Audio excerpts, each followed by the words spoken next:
was very happy to have Shady as my guide. He was very nice and was happy to answer any of my questions. He also went out of his way to help me find stamps and other things. The food was also good and his explanations of the customs and food was good.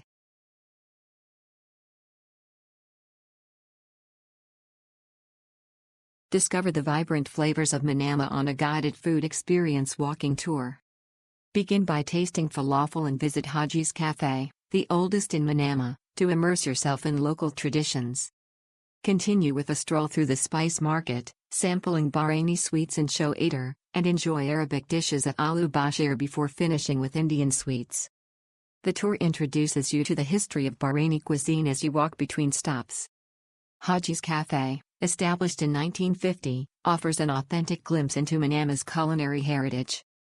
You will explore the spice market, a key part of the city's food culture. The experience features a variety of food types, including Arabic and Indian sweets.